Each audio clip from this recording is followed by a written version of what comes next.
Hey everyone, welcome back to my channel. If you're new here, I'm Sam and I've been an instructional designer working in tech for about 6 years now. If you've seen some of my previous job search videos, like top 5 questions that you'll come across in an instructional design interview or the most common take-home project in an ID interview, this is kind of a supplement to that. In this video, I want to talk about 5 or 6 really good questions that you can ask the interviewer during your ID interview. During an instructional design interview, or really any interview, there's usually going to be at least 5 to 10 minutes at the end of the interview for you to ask the interviewer some questions. And you must, and I repeat, must ask some questions. This is your chance to get all the information you need to make an informed decision about whether you want to be a part of this team and work at the company. As an interviewer, I do find it a little weird and maybe even a red flag if you don't ask any questions at the end of the interview, if I'm just being honest. Remember, you're interviewing them as much as they're interviewing you. So these are going to be some questions that you will want to ask either the hiring manager or people that would be on your team. If you're talking with someone from another department, you might want to ask a little bit different questions, but in this video, we're going to talk specifically for people who would be on your team that you'd be working with directly on probably like a daily or at least a few times a week basis. So the first question that I usually like to ask is, what are you looking for in your new teammate? This question kind of opens the door to give the interviewer a bit of time and space to talk about what they're looking for in their next teammate, and really can give you an opportunity to bring out more examples of like situations that fit what they want, allow you to like help convey that you're the right teammate for them. Question 2 is, what impact does your team have on like the larger company goals or company outcomes? I like to ask this question because I like to know, how my contributions will be helping the company. If this, team is super valuable to the company, and just seeing how the team and, the people that I'm working with kind of play a part in the organization as a whole. So the next question is, how does your team determine what content to build? I like to ask this question because there can be companies where, everyone thinks that their department has a bunch of things that need to be trained on. So marketing and design and engineering can always come to, instructional designers and be like, I need training on this, I need training on that.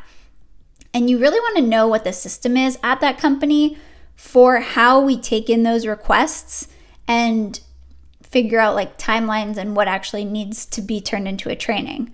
Otherwise, you're going to be bombarded with a ton of different requests and always be overwhelmed working on too many projects that might actually not be worth your time. So just get a little insight on what that process is and like what that intake process looks like from a instructional design perspective.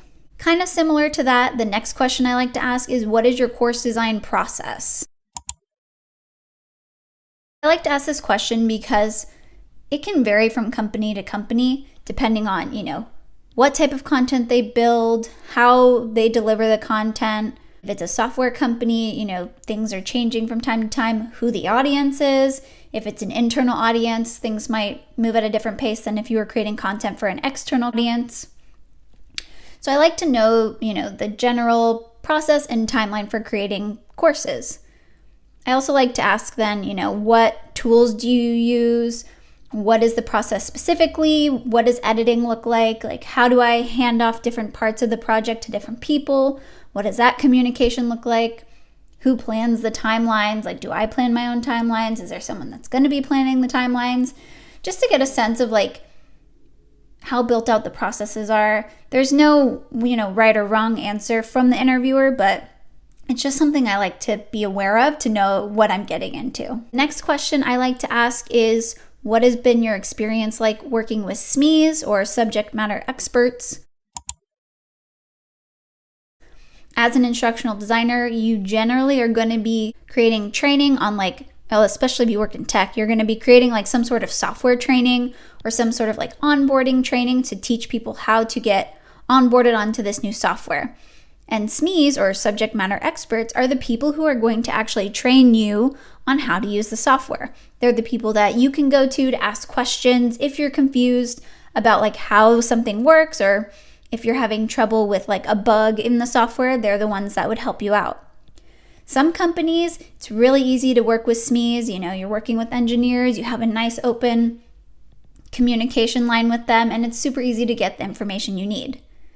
At some companies though, SMEs are a little bit harder to get in touch with, and so it is a little bit more stressful, you know, making sure that you have all the information you need to create the course appropriately. This is just something I like to ask because I just want my expectations set and kind of like to go in with a game plan. It's also a great time to then present how you interact with SMEs, just to make sure that everything is aligned. And the last question that I like to ask is, what are your team's current goals are for either the quarter or the half or the year?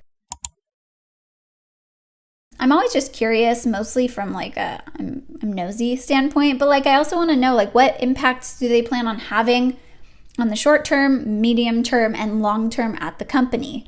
If they don't really have any goals for the quarter, then I might get the inkling that this team isn't super sustainable, it doesn't have much of an impact, and it might not be, you know, the best fit for me. I want to make sure that, you know, the team is delivering outcomes and is considered like important and useful and impactful for the company as a whole. So yeah, that I like to ask that question just so I know where the team stands. Alrighty y'all, that's it for today's video. If you enjoyed this video, don't forget to give it a thumbs up and subscribe down below. I'll be doing a lot more, you know, instructional design job search content and just day in the life of an instructional designer, pretty much everything you'd want to know about what it's like working as an instructional designer in tech. I hope you all have a great rest of your day, and I'll see you in the next one. Bye.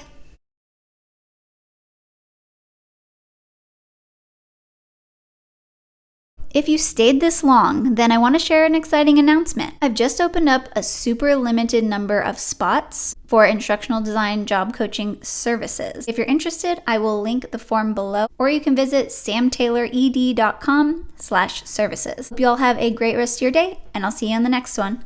Bye.